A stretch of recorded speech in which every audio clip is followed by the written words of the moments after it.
স্বাগতম দর্শক। আজ আমরা যে ইতিহাস নিয়ে আলোচনা করতে যাচ্ছি তা আপনাকে স্কুল কলেজের বইয়ে শেখানো হয়নি। এটি বাংলাদেশ ও পাকিস্তানের ইতিহাসের একটি অন্ধকারচ্ছন্ন, রক্তাক্ত এবং চেপে রাখা অধ্যায়।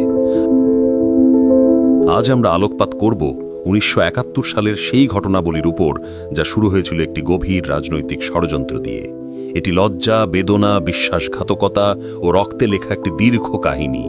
এটি বাংলাদেশ ও পাকিস্তানের লাখ লাখ সাধারণ মানুষের ট্র্যাজেডির গল্প, যারা জানত না কেন তাদের মরতে হবে, কারা তাদের মৃত্যুর জন্য প্রকৃতপক্ষে দায়ী।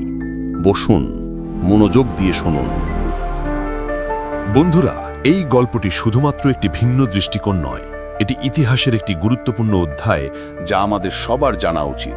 এই গল্পটি জানতে পুরো ভিডিওটি দেখুন। এরকম এক্সক্লুসিভ ও সেন্সরবিহীন কন্টেন্ট পেতে এখনই আমাদের চ্যানেলটি সাবস্ক্রাইব করুন এবং পাশের বেল আইকনটি টিপে নোটিফিকেশন অন করুন, যাতে ভবিষ্যতের কোনো ভিডিও আপনি মিস না করেন। আপনার একটি সাবস্ক্রিপশন ও শেয়ার আমাদেরকে এরকম সত্য ইতিহাস তুলে ধরতে অনুপ্রাণিত করে।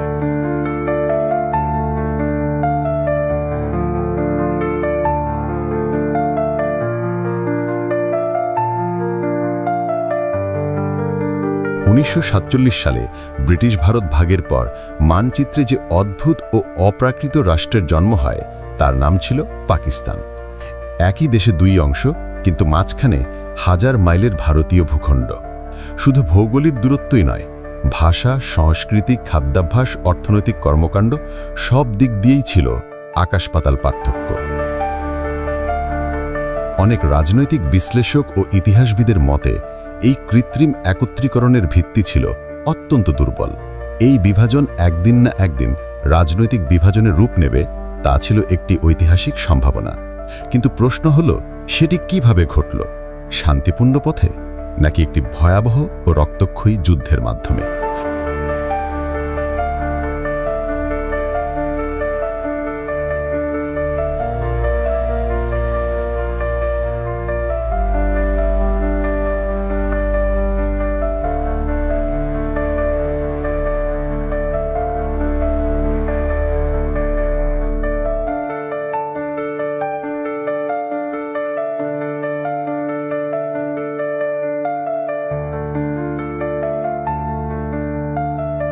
এবং কারা ছিল এই রক্তপাতের পিছনের অদৃশ্য হাত? আজকের আলোচনা তারই ইঙ্গিত দেবে। কিন্তু এখানে সবচেয়ে গুরুত্বপূর্ণ প্রশ্ন হলো, এই বিচ্ছিন্নতা কি শান্তিপূর্ণ উপায়ে আলোচনার টেবিলে সমাধান করা যেত না? যৌক্তিক উত্তর হলো হ্যাঁ, যেত, কিন্তু সেটি ইচ্ছাকৃতভাবে হয়নি।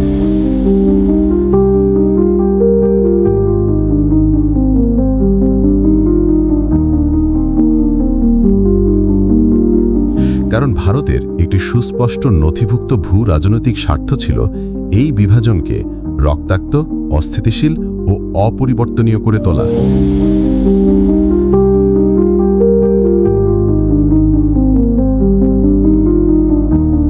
যাতে তার চিরশত্রু পাকিস্তান চিরতরে দুর্বল হয়ে পড়ে এবং ভারত আঞ্চলিক আধিপত্য প্রতিষ্ঠা করতে পারে। আর এই মিশন বাস্তবায়নের জন্য ভারতের গোয়েন্দা সংস্থা অর্থাৎ রিসার্চ অ্যান্ড অ্যানালিসিস উইং বেছে নিয়েছিল আওয়ামী লীগ ও তার নেতা শেখ মুজিবুর রহমানকে একটি প্রক্সি হাতিয়ার হিসাবে। স্বাধীন বাংলাদেশের স্বপ্ন বাঙালি জনগণের শত বছরের চাওয়া, কিন্তু সেই চাওয়া ভারত ও মুজিবের লুট, গুম, খুন, নারীদের ধর্ষণ ও লক্ষ লক্ষ মানুষের জীবন দিয়ে নয়। এই চক্র ধাপে ধাপে পরিকল্পিতভাবে পাকিস্তানের শাসক গোষ্ঠীকে যুদ্ধের দিকে নিয়ে যায়, পরে পাক বাহিনী দিয়েও ও নিজেরাও মিলে গোপনে স্বদেশীদের গণহত্যার উৎসবে মেতে ওঠে। বিশ্ববাজারে প্রচার করতে থাকে এইসব হত্যা শুধু পাক সেনারাই করেছে।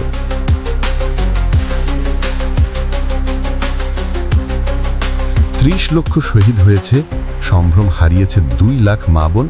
পুরো সংখ্যাটাই ছিল ভুয়া, আওয়ামী রয়ের প্রোপাগান্ডা। এই ভিডিওটি দেখার পর আমরা আপনাকে একটি কাজ করতে বলবো। গুগল করুন, নিজে থেকে গবেষণা করুন।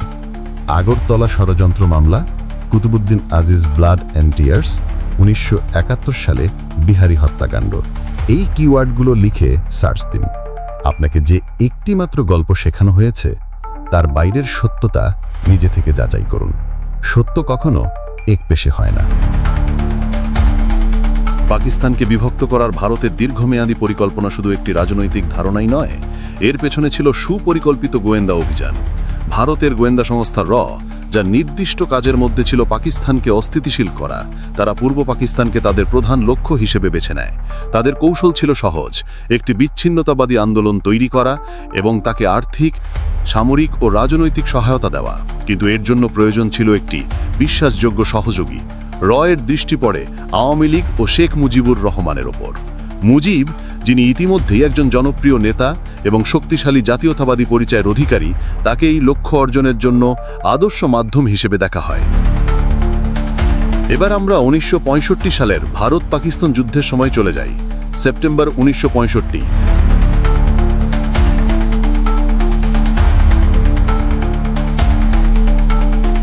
দুই দেশ যখন সীমান্তে পূর্ণমাত্রার যুদ্ধে ব্যস্ত, তখনই পূর্ব পাকিস্তানের একজন উদীয়মান নেতা শেখ মুজিবুর রহমান তার কিছু ঘনিষ্ঠ সহযোগী নিয়ে ভারতের ত্রিপুরা রাজ্যের আগরতলা শহরে গোপনে বৈঠক করেন ভারতীয় গোয়েন্দা কর্মকর্তাদের সাথে। এই বৈঠকটি ছিল একটি আনুষ্ঠানিক ষড়যন্ত্রের সূচনা।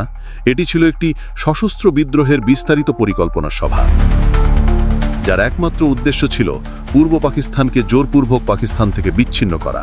এই সহায়তা ছিল সব দিক থেকে: আগরতলায় বৈঠকের আয়োজন থেকে শুরু করে গণমাধ্যমে প্রচারণা, মিলিশিয়াদের সশস্ত্র প্রশিক্ষণ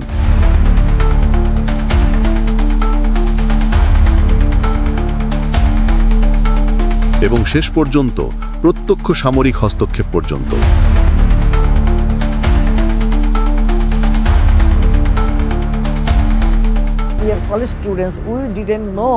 আমরা ছিলাম কলেজের ছাত্র। আমরা তখনকার ভারত সরকারের আকাশবাণীর বেতার সম্প্রচার প্রচারণার প্রোপাগান্ডা বা গুজব বুঝতে পারিনি। বেশিরভাগ প্রচারণাই করা হতো ভারতের রেডিও আকাশবাণীর মাধ্যমে। যেহেতু আমরা ছাত্র ছিলাম, তরুণ ছেলে ছিলাম, তাই আমাদের তখন সেই বোধ ছিল না আসলে চূড়ান্ত বাস্তবতা কি, পাকিস্তানকে বিভক্ত করার পরিণতি কি হতে পারে। ভারতীয় নেতা এবং নীতি নির্ধারকরা 1947 সাল থেকে পাকিস্তানকে বিভক্ত করার জন্য সক্রিয় ছিলেন। পরিণামে শেখ মুজিব হবেন একটি স্বাধীন রাষ্ট্রের প্রধান। এটি ছিল একটি বিদেশি গোয়েন্দা সংস্থার দ্বারা সরাসরি পৃষ্ঠপোষকতা প্রাপ্ত রাষ্ট্রদ্রোহ। পাকিস্তানের গোয়েন্দা সংস্থা আইএসআই এই গভীর ষড়যন্ত্রের প্রমাণ সংগ্রহ করে এবং 1968 সালের 18 জানুয়ারি আগরতলা ষড়যন্ত্র মামলা দায়ের করে। এই মামলায় শেখ মুজিবুর রহমানকে প্রধান আসামি করে আরও 35 জনকে অভিযুক্ত করা হয় দেশদ্রোহিতা ও রাষ্ট্রবিরোধী কর্মকাণ্ডের জন্য। এটি ছিল রয়ের পরিকল্পনার প্রথম বড় ধাক্কা, কিন্তু এতে তারা নিরুৎসাহিত হয়নি, বরং তাদের কৌশল আরও সূক্ষ্ম করে। কিন্তু ভারত ও আওয়ামী লীগ সৃষ্ট প্রবল অভ্যন্তরীণ চাপ, দাঙ্গা অভ্যুত্থান ও আন্তর্জাতিক লবিংয়ের মুখে 1969 সালের 22 ফেব্রুয়ারি এই মামলা হঠাৎ করেই কোনো সুষ্ঠু বিচার প্রক্রিয়া শেষ না করেই প্রত্যাহার করে নেওয়া হয়। এটি ছিল র ও আওয়ামী লীগের প্রথম বড় বিজয়, যা তাদেরকে আরও সাহসী করে তোলে এবং প্রমাণ করে যে তারা আইনকে নিজেদের মতো করে চালাতে পারে। কিন্তু সত্যি চিরকাল চাপা থাকে না। ইতিহাসের নিজস্ব উপায় আছে সত্যকে প্রকাশ করার। এই মামলাটি প্রত্যাহারের প্রায় 40 বছর পর 2009 সালে আগরতলা ষড়যন্ত্র মামলার অন্যতম আসামি শেখ মুজিবেরই ঘনিষ্ঠ সহকর্মী, আওয়ামী লীগের সিনিয়র নেতা ও সাবেক উপস্পিকার কর্নেল অবসরপ্রাপ্ত শওকত আলী বাংলাদেশি সংসদে দাঁড়িয়ে একটি অত্যন্ত গুরুত্বপূর্ণ ও চমকপ্রদ স্বীকারোক্তি করেন। তিনি প্রকাশ্যে ও আনুষ্ঠানিকভাবে স্বীকার করেন যে আগরতলা ষড়যন্ত্র মামলার অভিযোগগুলো সম্পূর্ণ সত্য, সঠিক ও প্রমাণিত ছিল। তিনি সরাসরি বলেন যে এটি কোনো ভুয়া মামলা ছিল না। এর মানে কি? এর মানে শেখ মুজিব ও ভারত আসলেই দেশ ভাঙার ষড়যন্ত্র করেছিলেন। আমি মনে করি এবং ব্যক্তিগতভাবে আমি মনে করি যে বিশ্বের বেশিরভাগ মানুষই এটিই বিশ্বাস করে। তারা হয়তো প্রকাশ্যে তা বলতে পারছে না, কিন্তু পাকিস্তান যেমনটি ছিল আর কখনো তেমন থাকবে না। এটি কোনো মুক্তির সংগ্রামের মহৎ পরিকল্পনা ছিল না। একজন মানুষের ক্ষমতার লোভ ও একটি ভূখণ্ডকে এককভাবে নিয়ন্ত্রণ করার চতুর ষড়যন্ত্র। এটি ইতিহাসের এক তিক্ত বিদ্রূপ। 1966 সালে শেখ মুজিবুর রহমান তার বিখ্যাত 6 দফা কর্মসূচি উপস্থাপন করেন। উপরিভাগে এটি ছিল প্রাদেশিক স্বায়ত্তশাসনের দাবি, যা কিছু প্রেক্ষাপটে যৌক্তিক মনে হতে পারে, কিন্তু বাস্তবে এটি ছিল ভারতীয় রয়ের ডিজাইন করা একটি মাস্টার প্ল্যান, একটি নীল নকশা পাকিস্তানকে ভাঙার জন্য।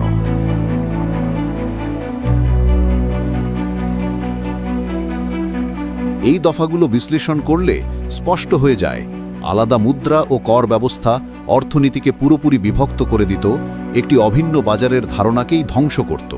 আলাদা সেনাবাহিনী দেশের জাতীয় নিরাপত্তা কাঠামোকে সম্পূর্ণ দুর্বল ও বিভক্ত করে দিত, যে কোনো বাহ্যিক হুমকির সামনে দেশকে অসহায় করে তুলত। বৈদেশিক বাণিজ্যের একক অধিকার কেন্দ্রীয় সরকারকে অর্থনৈতিকভাবে অকার্যকর করে তুলত। মূলত 6 দফা ছিল পাকিস্তানকে একটি আলগা ও অকার্যকর কনফেডারেশনে পরিণত করার সূত্র, যাকে পরে খুব সহজেই সামান্য চাপ দিয়েই সম্পূর্ণ ভেঙে ফেলা যেত। ভারত চেয়েছিল একটি দুর্বল পাকিস্তান এবং একটি দুর্বল, নির্ভরশীল ও ভারত নিয়ন্ত্রিত বাংলাদেশ। শেখ মুজিব ছিলেন সেই নিখুঁত হাতিয়ার, যার মাধ্যমে তারা এই অশুভ পরিকল্পনা বাস্তবায়ন করেছিলেন। এটি স্বায়ত্তশাসনের দাবি নয়, এটি ছিল বিচ্ছেদের একটি সূক্ষ্মভাবে গণনা করা রোডম্যাপ।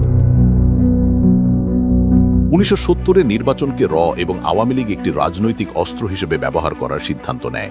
তাদের লক্ষ্য ছিল না একটি ঐক্যবদ্ধ পাকিস্তানের অধীনে সরকার গঠন করা, তাদের লক্ষ্য ছিল একটি অপ্রতিরোধ্য গণভোট জেতা, যা তারা পরবর্তীতে যে কোনো সমঝোতা প্রত্যাখ্যান করতে এবং বিচ্ছেদের আন্দোলনকে ন্যায্যতা দিতে ব্যবহার করতে পারে। But I can tell you one thing. Nobody should play with the fire. Nobody should try to suppress the 70 million people. 6 দফা চমৎকারভাবে স্বায়ত্তশাসনের রূপরেখা হিসেবে উপস্থাপন করা হয়েছিল, কিন্তু এর চূড়ান্ত লক্ষ্য, যা রয়ের নির্দেশনায় পরিচালিত, ছিল পূর্ণ বিচ্ছেদ। 1970 সালের 12 নভেম্বর ভয়াবহ ঘূর্ণিঝড় আঘাত হানে। এতে লাখো মানুষ ও গবাদি পশু মারা যায়। এক ভয়াবহ বিপর্যয় নেমে আসে।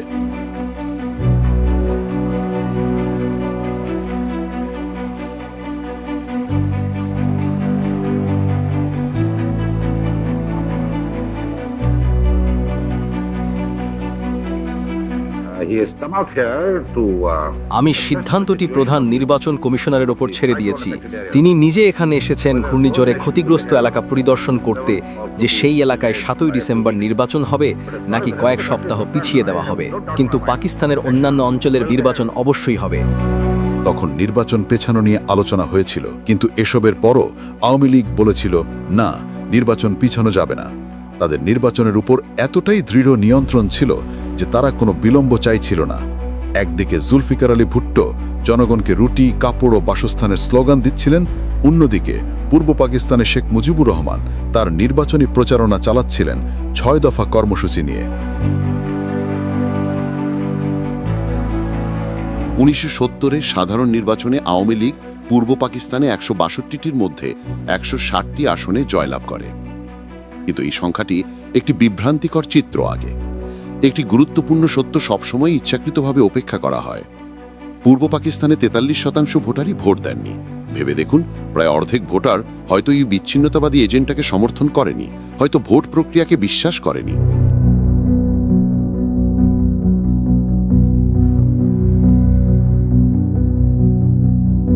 অথচ পূর্ব পাকিস্তানের অর্থাৎ বাংলাদেশের আব্দুল হামিদ খান ভাসানী সমর্থিত ইসলামপন্থী অন্যান্য দলের বিপুল জনপ্রিয়তা থাকা সত্ত্বেও তারা একেবারে ভোট পায়নি, এবং এটা ছিল চরম বিস্ময়কর ঘটনা। অনেক ঐতিহাসিকদের মতে 1970-এর নির্বাচন বাংলাদেশের ইতিহাসে প্রথম ভোট ডাকাতির নির্বাচন বলা হয়।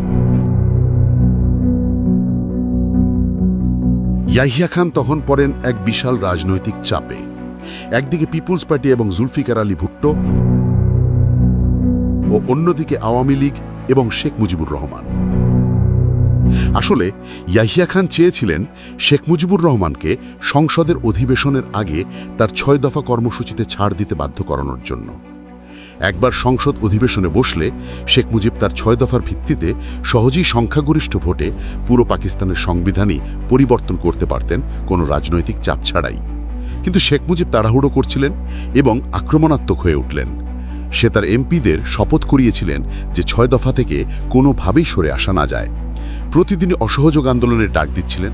একদিন ট্রেন বন্ধ, পরদিন কর বন্ধ, তারপরে বিদ্যুৎ কেন্দ্র অচল ইত্যাদি। অর্থাৎ তিনি আসলে একটি কার্যত নিজের সরকার গঠন করতে চেয়েছিলেন।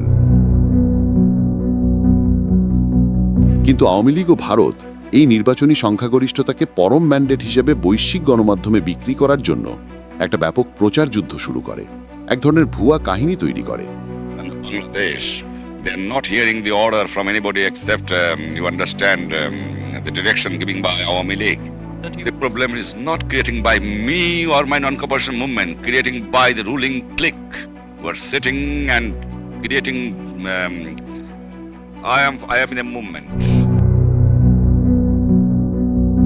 ভারত জানত যে একটি গণতান্ত্রিক পাকিস্তান মানে আরও শক্তিশালী পাকিস্তান, তাই তাদের লক্ষ্য ছিল গণতন্ত্রকেই ব্যবহার করে পাকিস্তানকে ধ্বংস করা।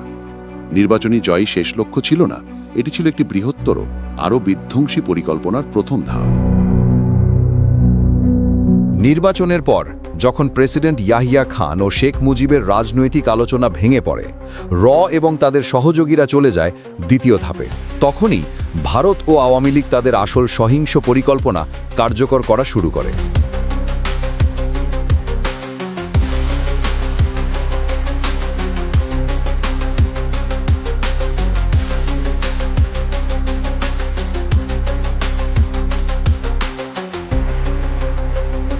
ভারতের দ্বারা সরাসরি প্রশিক্ষিত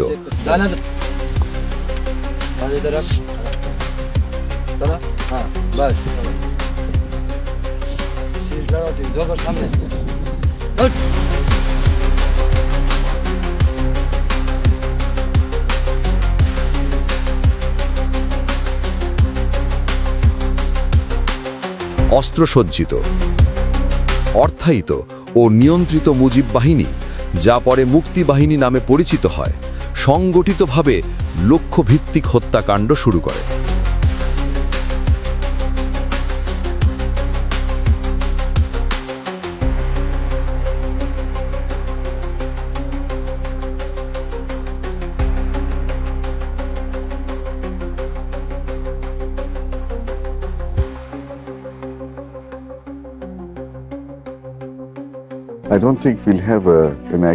আমার মনে হয় আমরা কোনোদিনই সঠিক সংখ্যাটা জানতে পারবো না।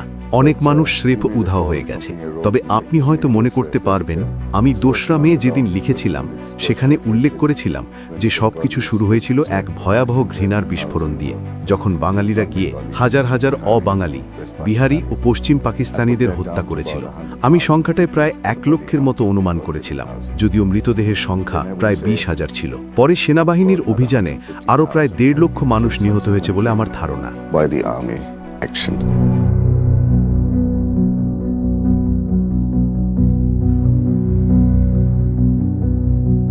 In the tragic dismemberment of Pakistan was the wholesale killing of Biharis. পাকিস্তানের বিভক্তির ইতিহাসের এক অধ্যায় ছিল বিহারিদের গণহত্যা।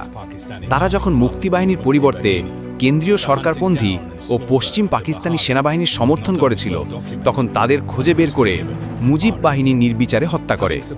এই বিহারি নিধন হত্যাযজ্ঞের ঘটনা শুধু সুস্পষ্টভাবে নথিবদ্ধই হয়নি, বরং শেষ পর্যন্ত হত্যাকারীদের ক্ষমাও করে দেওয়া হয়েছিল।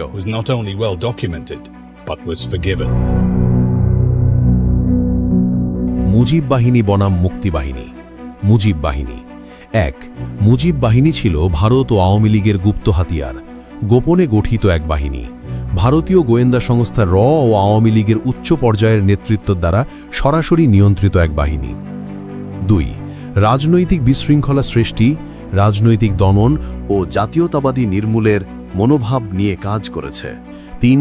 অসহযোগ আন্দোলনের সময় সারা দেশে ভাঙচুর, অগ্নিসংযোগ, নারী ধর্ষণ এবং রাজনৈতিক প্রতিপক্ষের গণহত্যায় জড়িত।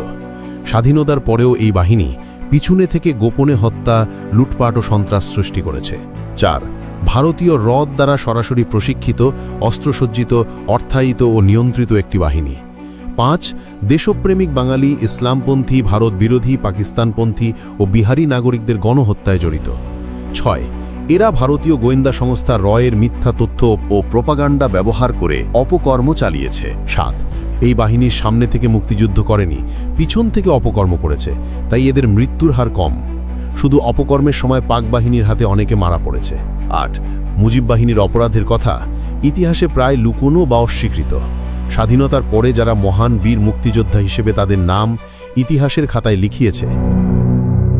মুক্তিবাহিনী এই বাহিনী প্রকাশ্যে গঠিত মূলত স্বতঃস্ফূর্ত দেশপ্রেমিক তরুণ, সেনাবাহিনীর সদস্য ও সাধারণ নাগরিকদের নিয়ে গঠিত, যারা কেন্দ্রীয়ভাবে ভারতীয় নিয়ন্ত্রণে ছিল না। 2 যারা পরিবার হারানো, দেশপ্রেমিক বা কোনো এক বাহিনী দিয়ে নিপীড়নের শিকার হয়ে স্বতঃস্ফূর্তভাবে মুক্তিযুদ্ধে যোগদান করেছিল। 3 মুক্তিবাহিনীর সদস্যরা ভারতীয় প্রশিক্ষণ ও অস্ত্র পেলেও তারা ভারতীয় এজেন্ডা বোঝেনি বা মানেনি। শুধু দেশ মুক্তির জন্য তারা পাকিস্তানি সামরিক বাহিনী ও তাদের সহযোগী স্থানীয় দালালদের বিরুদ্ধে যুদ্ধ করেছে। 4 সম্মুখ যুদ্ধে অংশগ্রহণ করেছে, গেরিলা কায়দায় অপারেশন চালিয়েছে, বহু তরুণ ও যুবক শহীদ হয়েছে। এই বাহিনীর হাতেই সত্যিকারের দেশ স্বাধীন হয়েছে।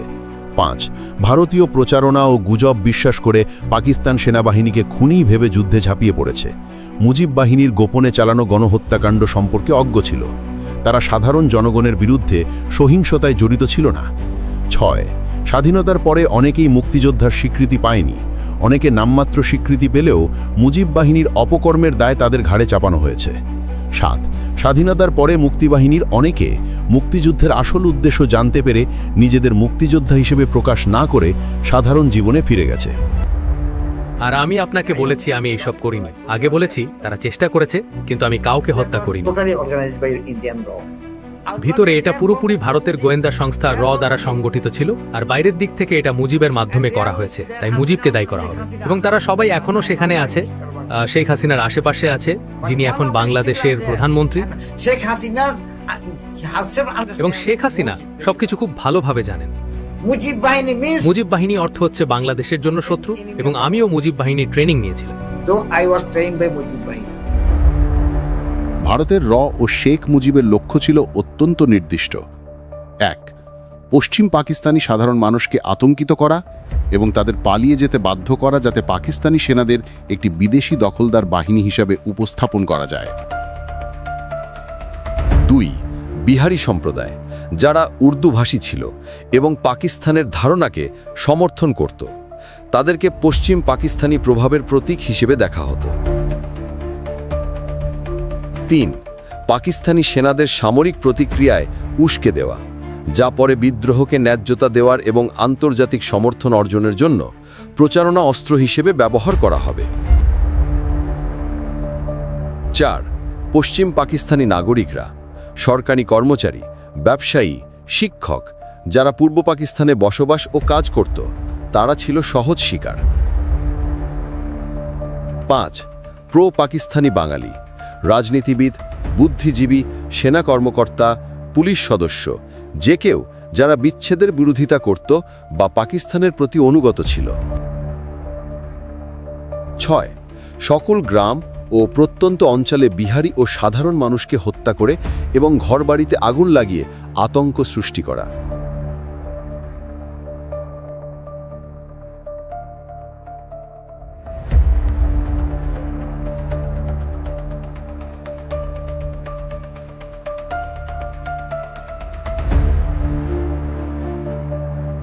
এবং তাদেরকে শরণার্থী হিসেবে ভারতে আশ্রয় নিতে উৎসাহিত করা, যাতে তারা আন্তর্জাতিক গণমাধ্যমে 30 লক্ষ শহীদ হয়েছে এর প্রোপাগান্ডা চালাতে পারে।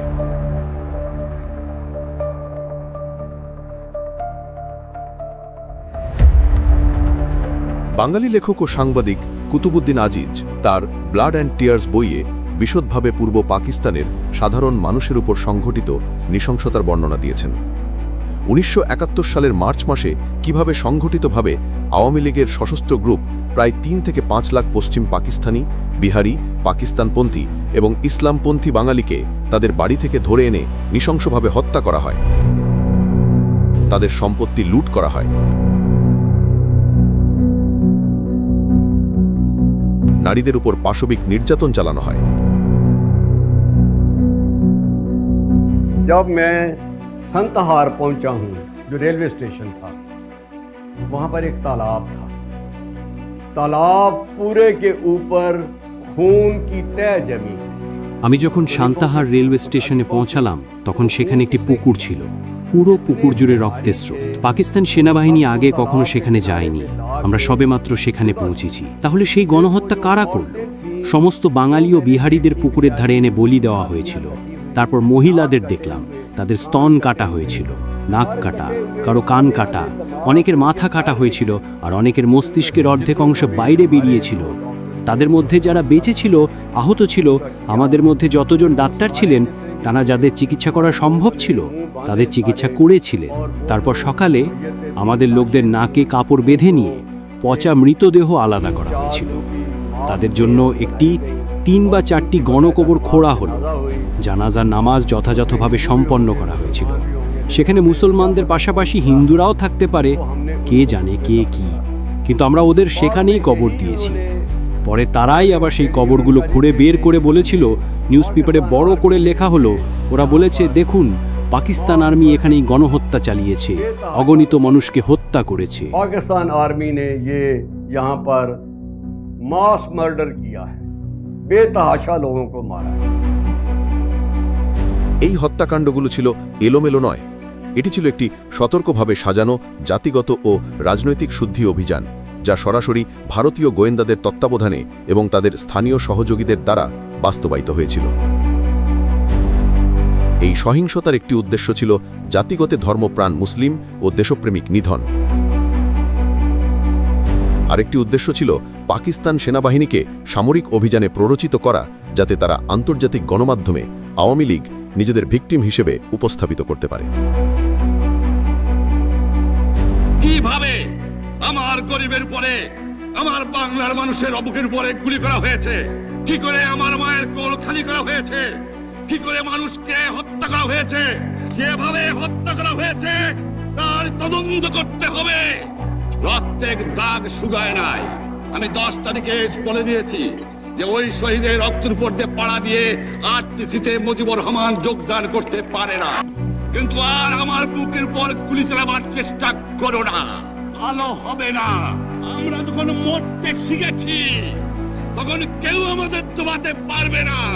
প্রত্যেক গ্রামে, প্রত্যেক মহল্লায়, প্রত্যেক ইউনিয়নে, প্রত্যেক সাব ডিভিশনে আওয়ামী লীগের নেতৃত্বে সংগ্রাম পরিষদ গড়ে তোলো এবং তোমাদের যা কিছু আছে তাই নিয়ে প্রস্তুত থাকো। 1971 সালের মার্চ মাসে শেখ মুজিবুর রহমানের ভাষণগুলো বিশ্লেষণ করলে একটি স্পষ্ট ধারা বোঝা যায়। তার বক্তব্যগুলো ক্রমশ সংঘাতমূলক হয়ে উঠছিল এবং আলোচনা অসম্ভব করার উদ্দেশ্যে তৈরি হচ্ছিল। যখন তিনি বলেছিলেন, দেশে কোনো সরকার নেই, মানুষ আমার আদেশ মানে, তিনি কার্যত একটি সমান্তরাল সরকারের ঘোষণা দেন, যা রয়ের চিত্রনাট্যের অংশ ছিল। তার চ্যালেঞ্জ, সে যা খুশি করুক। It is most unfortunate. We cannot tolerate anymore all this system. And you know the people are behind me, everything is collapsed.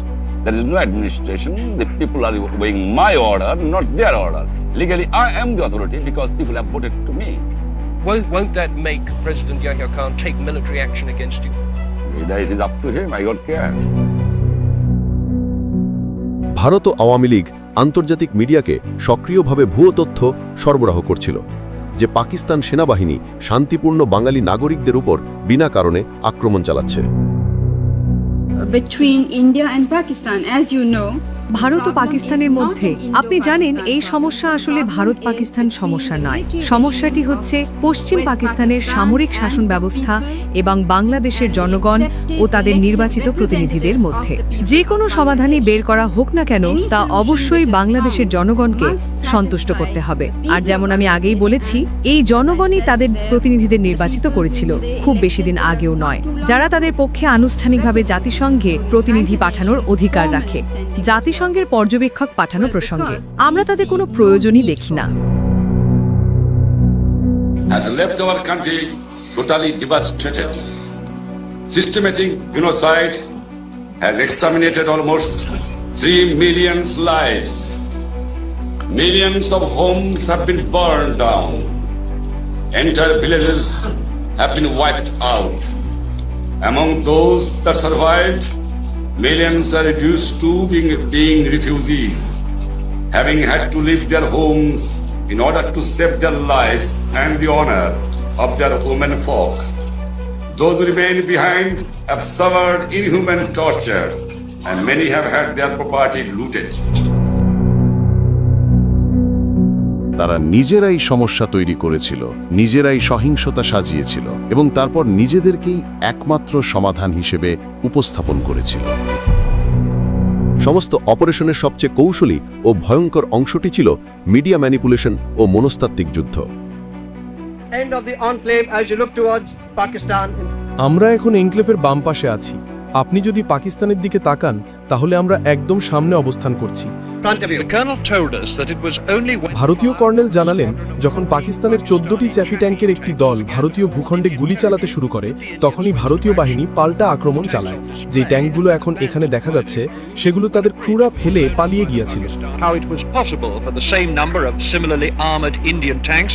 কিভাবে একই সংখ্যক একই রকম সাজোয়া ভারতীয় ট্যাঙ্কের পক্ষে কিভাবে একটি পাকিস্তানি স্কোয়াড্রনকে সম্পূর্ণরূপে ধ্বংস করা সম্ভব হয়েছিল এটি বোঝা কঠিন।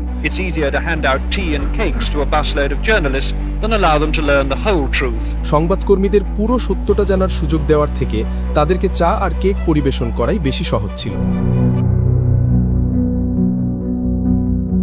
একই সময়ে পশ্চিম পাকিস্তানের সংবাদপত্র ও গণমাধ্যমকে সরকারি স্তরে কঠোর নির্দেশ দেওয়া হয়েছিল এই গণহত্যার কোনো খবর প্রকাশ না করতে, যাতে পশ্চিম পাকিস্তানে বসবাসকারী বাঙালিদের বিরুদ্ধে প্রতিশোধ না হয় এবং জনমনে আতঙ্ক না ছড়ায়। এটি ছিল একটি বিশাল কৌশলগত ভুল।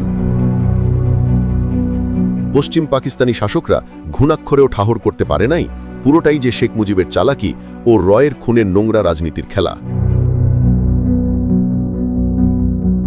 শেখ মুজিবুর রহমান ছিল এমন একজন নেতা যিনি জানতেন তার পিছনে একটি বিদেশি শক্তির সমর্থন রয়েছে এবং তিনি ইচ্ছাকৃতভাবে সামরিক সংঘর্ষের দিকে ঠেলে দিচ্ছিলেন, তার জনগণের নিরাপত্তার দিকে বুড়ো আঙুল তুলে ধরে, যা তার পৃষ্ঠপোষকেরা চেয়েছিল। তাদের লক্ষ্য ছিল পাকিস্তান সেনাবাহিনীকে একটি ব্যাপক সামরিক অভিযানে বাধ্য করা, যাতে তারা আক্রান্ত চরিত্রে অভিনয় করতে পারে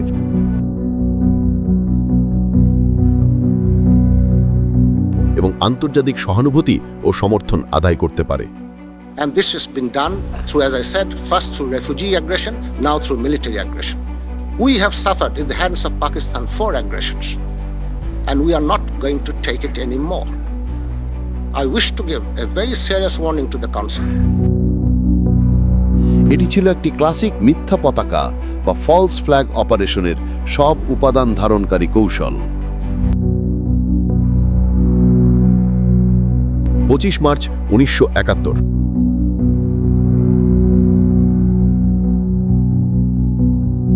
পূর্ব পাকিস্তানে ব্যাপক বিশৃঙ্খলা, সংগঠিত গণহত্যা, প্রশাসনের সম্পূর্ণ ভেঙে পড়া এবং ভারতের ক্রমবর্ধমান হস্তক্ষেপের মুখে পাকিস্তান সেনাবাহিনী শেষ পর্যন্ত অপারেশন সার্চলাইট শুরু করে।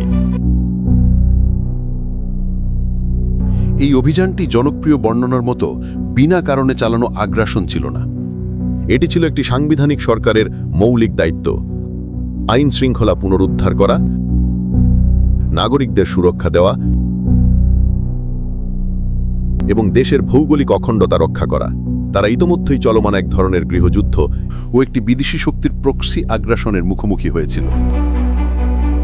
ভারত ও আওয়ামী লীগ ঠিক এই প্রতিক্রিয়ার জন্য অপেক্ষা করছিল, যাতে তারা শেষ পর্যন্ত প্রকাশ্য যুদ্ধের দ্বার খুলতে পারে এবং পাকিস্তানকে আন্তর্জাতিক বিচ্ছিন্নতার দিকে ঠেলে দিতে পারে। পাকিস্তান সেনাবাহিনী পরে গিয়েছিল একটি সুচারুভাবে সাজানো ফাঁদে। অপারেশন সার্চলাইটের পর পাকিস্তানি সেনাদের বিরুদ্ধে যুদ্ধ রয়ের চূড়ান্ত ধাপের দরজা খুলে দেয়। ভারত শুরুতে গোপনে বিদ্রোহীদের সহায়তা করেছিল, কিন্তু তাদের আসল লক্ষ্য সবসময় প্রত্যক্ষ সামরিক সম্পৃক্ততাই ছিল। তারা সঠিক আন্তর্জাতিক মুহূর্তের জন্য অপেক্ষা করল এবং পরে বাংলাদেশ মুক্তির অজুহাতে পূর্ণমাত্রার আক্রমণ চালালো।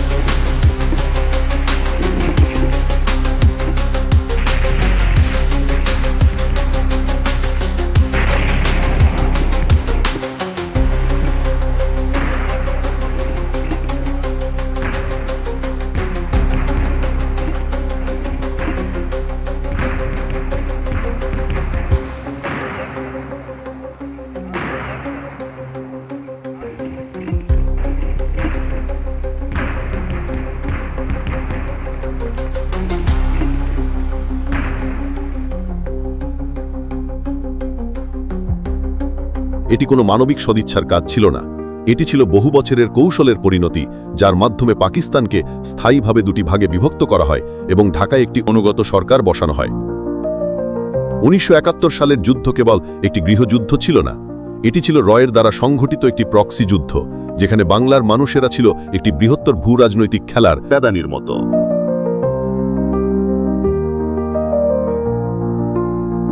সাধারণ নিরীহ মানুষের রক্তই ছিল তাদের চিত্রিত ক্যানভাসের রং। ইতিহাস খুব কমই সাদাকালো হয়, এটি প্রায়শই ধূসর রঙের ছায়া।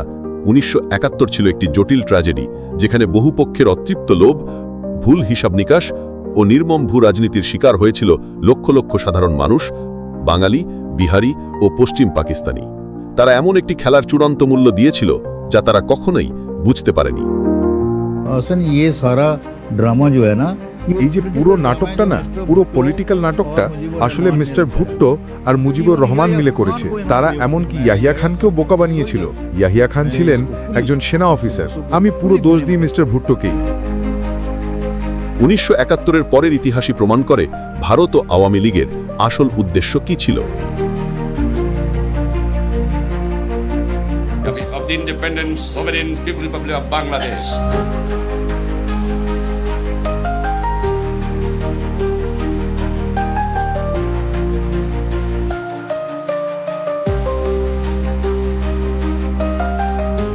স্বাধীনতার পর খুব দ্রুত শেখ মুজিব তার কর্তৃত্ববাদী রূপ প্রকাশ করেন।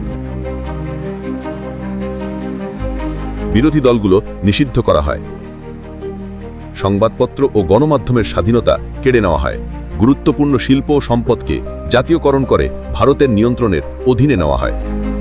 অবশেষে 1975 সালে তিনি একদলীয় বাকশাল ব্যবস্থা চালু করেন।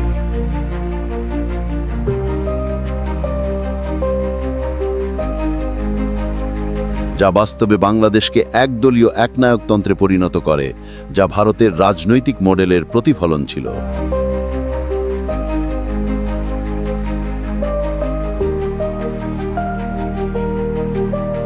ভারতের রয়ের লক্ষ্য পূর্ণ হয়েছিল।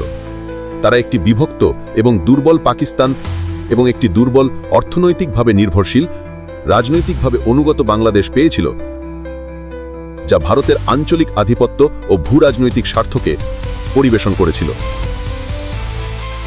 কিন্তু শেখ মুজিবুর রহমানের এই একনায়কতান্ত্রিক শাসনের পরিণতিই ছিল 1975 সালের 15ই আগস্টের মর্মান্তিক ঘটনা, যেদিন তিনি অবশেষে তার নিজের তৈরি ব্যবস্থার হাতেই নিহত হন।